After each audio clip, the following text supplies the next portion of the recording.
یعنی جب روزہ فرض کرو، جب سحری کے وقت میں روزہ رکھ رہا ہے آدمی، تو یہ تو جو ہے نا بصوم غد نویت من شہر رمضان،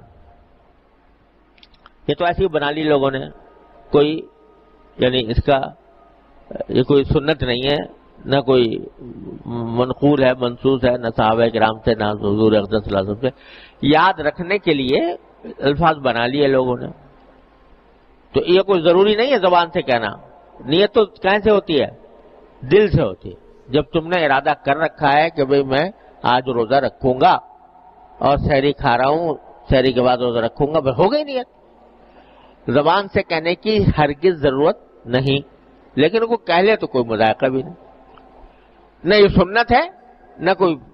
روزے کا لازمی حصہ ہے، نہ لازم ہے، نہ واجب ہے، نہ سنت ہے، نہ مستحب ہے۔ ہاں کہہ لے تو کوئی حرج نہیں۔ خیر، تو جب وہ بصوم غد نویت من شہر رمضان کہو یا نہ کہو، اس سے کوئی فرق نہیں پڑتا، لیکن نیت اس وقت یہ کر لو، یا اللہ یہ روزہ رکھ رہا ہوں، اس روزے کا آپ نے مقصد بتایا ہے کہ تقوی حاصل ہو، اے اللہ اس روزے کو میرے لیے تقوی کا ذریعہ بنا دیجیے۔ یا اللہ آپ نے فرمایا ہے کہ روزے سے گناہ معاف ہوتے ہیں، اے اللہ میں اس نیت سے روزہ رکھ رہا ہوں، یا اللہ میرے گناہوں کو آپ معاف فرما دیں۔ آپ کے نبی کریم صلی اللہ علیہ وسلم نے فرمایا ہے کہ روزے داروں کے لیے جنت کا ایک خاص دروازہ ہوگا، ریان، جس سے کہ روزے رکھنے والوں کو داخل کیا جائے گا۔ اے اللہ میں بھی اس کا محتاج ہوں، اپنی رحمت سے مجھے ریان کے دروازے سے جنت میں اپنی رحمت سے داخلہ عطا فرمائیے۔ اے اللہ آپ نے روزے کے اندر یہ فرمایا ہے کہ یہ میرے لیے ہے، تو یا اللہ یہ اس روزے کو آپ اپنے ہی لیے کر لیجئے، اور اس میں جو دوسرے عوامل یا دوسرے جذبات کو میرے دل سے ختم فرما دیجئے، اخلاص مجھے عطا فرما دیجئے۔ اے اللہ آپ نے فرمایا وانا اجزی بھی، یعنی میں ہی اس کی جزا دوں گا، جس کے معنی یہ کہ وہ جزا ایسی ہے کہ لفظوں میں بیان نہیں ہو رہی، نہیں ہو سکتی، وہ کوئی خاص ہی عطا ہے جو آپ نے روزے دار کے لیے رکھی ہے۔ اے اللہ میں اس کا مستحق تو نہیں لیکن محتاج ہوں، اے اللہ اپنے رحمت سے وہ بھی مجھے عطا فرما دیجیے۔ تو یہ چند لمحوں کا کام ہے، ہر روزے کے شروع میں اس طرح نیت اس بات کی کہ یہ روزہ میں اللہ کے لیے رکھ رہا ہوں اور اس سے میرے گناہ معافی کا ذریعہ ہے، اس سے اللہ تعالیٰ کی رضا حاصل کر انشاءاللہ ہوگی۔ اس روزے کے اندر اللہ تعالیٰ نے بہت سے انوار و برکات رکھے ہیں، اللہ تعالیٰ وہ مجھے عطا فرمائیں گے، اور اس کا جو اصل مقصد ہے تقوی، وہ انشاءاللہ حاصل ہوگا۔ اور پھر دعا کرو کہ یا اللہ آپ نے جتنے اس میں فضائل رکھے ہیں، اے اللہ اپنے رحمت سے مجھے عطا فرما دی۔ کتنی دیر لگتی ہے اس کام میں؟ کیوں بھائی کتنا وقت لگے گا؟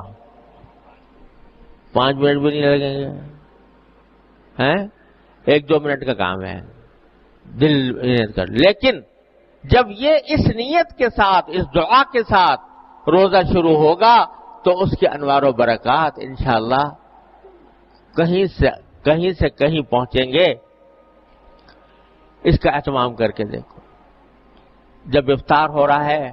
تو افطار کے وقت میں بھی یہ تصورات کرو کہ یا اللہ آپ نے اپنی رحمت سے توفیق عطا فرمائی، اپنے رحمت سے توفیق عطا فرمائی، مجھے روزہ رکھنے کی، روزہ مکمل ہو گیا، تو اللہ آپ کا شکر، الحمدللہ، اللہ آپ کا شکر ہے کہ آپ نے یہ توفیق عطا فرما دی، روزے کی تکمیل کی توفیق عطا فرما دی۔ اور ہمارے حضرت والا فرمایا کرتے تھے کہ وہ 2 باتیں کر لیا کرو ہر عبادت کی تکمیل کے موقع پر، ایک اللہ تعالیٰ کا شکر اس کی توفیق پر، اور دوسرے استغفار اپنی کوتاہیوں پر، کہ اللہ جو اس روزے کا حق تھا وہ تو میں ادا کر نہیں پایا، روزے کا حق مجھ سے ادا نہیں ہو سکا، پتہ نہیں کتنی کوتاہیاں رہی، کتنی غلطیاں ہوئی، اللہ معاف بھی فرما دی، الحمدللہ استغفر اللہ۔ تو روزہ جب شروع کیا اس نیت سے کیا، اس دعا سے کیا، روزہ جب ختم کیا تو شکر ادا کر کے کیا، استغفار کر کے کیا، اس وقت بھی دعا مانگ لو۔ روزے کی افطار کے وقت میں بھی اللہ تعالیٰ دعا قبول فرماتے ہیں، تو اس وقت بھی دعا مانگ لو کہ یا اللہ یہ رکھ تو لیا مگر اس کو اپنی بارگاہ میں شرف قبول عطا فرمائیے، اس کے اندر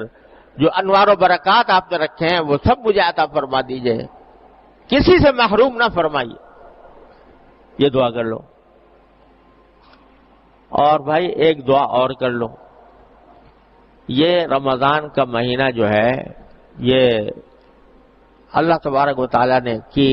رحمتوں کی لوٹ کا مہینہ ہے، بات بات پر اللہ تبارک و تعالیٰ کی طرف سے رحمتوں کی بارش ہو رہی ہے، مغفرت کے دروازے کھلے ہوئے ہیں، دعاؤں کی قبولیت کے دروازے کھلے ہوئے ہیں، جگہ جگہ بہانے ڈھونڈ رہی ہے اللہ تعالیٰ کی رحمت۔ روزہ کے درمیان میں دعا کر لو گے تو قبول ہوگی، افطار کے وقت میں کر لو گے تو قبول ہوگی، روزہ رکھ لیا تو قبول ہوگی، تراویح پڑھ لی تو مغفرت ہو جائے گی، خدا جانے کیا کچھ اللہ تبارک و تعالیٰ نے وعدے فرمائے ہوئے ہیں اس کے۔ تو یہ دعا کا خاص موسم ہے، یہ دعا کا خاص موسم ہے کہ اس میں اللہ تبارک و تعالیٰ سے اپنی ساری حاجتیں، ساری ضروریات اللہ تبارک و تعالیٰ کی بارگاہ میں پیش کر کے اس کو مانگنے کا موسم ہے۔ تو چونکہ مانگنے کا موسم ہے اور مانگنا ہمیں آتا نہیں، مانگنا آتا ہی نہیں، مانگنے کے لیے بھی تو سلیقہ چاہیے نا، تو وہ نہیں آتا، نہ مانگنے کا سلیقہ آتا ہے، نہ مانگنے کے الفاظ آتے ہیں، نہ مانگنے کی اہمیت دل میں ہے، نہ مانگنے کے لیے صحیح الفاظ کا انتخاب کر پاتے ہیں، کیا کیا مانگیں یہ بھی پتہ نہیں، کیا چیز مانگنی چاہیے کیا نہیں مانگنی چاہیے۔ تو ہمارے حد قربان جائے نبی کریم صلی اللہ علیہ وسلم کی تعلیمات پر کہ آپ نے ہم جیسے جاہلوں کو یہ بھی سکھا دیا کہ کیا مانگو، ارے مانگنا نہیں آ رہا تو مانگنا بھی انہی سے مانگو،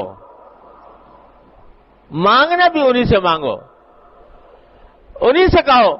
کہ یا اللہ مجھے تو مانگنا بھی نہیں آ رہا، اپنی رحمت سے مجھے مانگنے کا سلیقہ عطا فرما دے۔ اللہم انی اسألک خیر المسألہ، اب یہ دعا فرمائی رسول کریم صلی اللہ علیہ وسلم، اللہم انی اسألک خیر المسألہ وخیر الدعاء وخیر الاجابہ، اے اللہ مجھے بہترین جو مانگنے کی چیز ہے وہ مانگنے کی توفیق عطا فرمائی، اور بہترین دعا کی توفیق عطا فرمائیے، اور بہترین طریقے سے اس کو قبول بھی فرما لیجیے۔ تو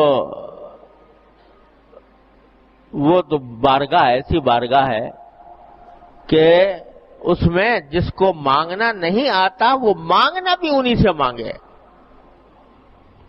وہ بھی کہہ دے کہ یا اللہ مجھے مانگنا نہیں آتا، اپنی رحمت سے مجھے مانگنا بھی سکھا دیجئے۔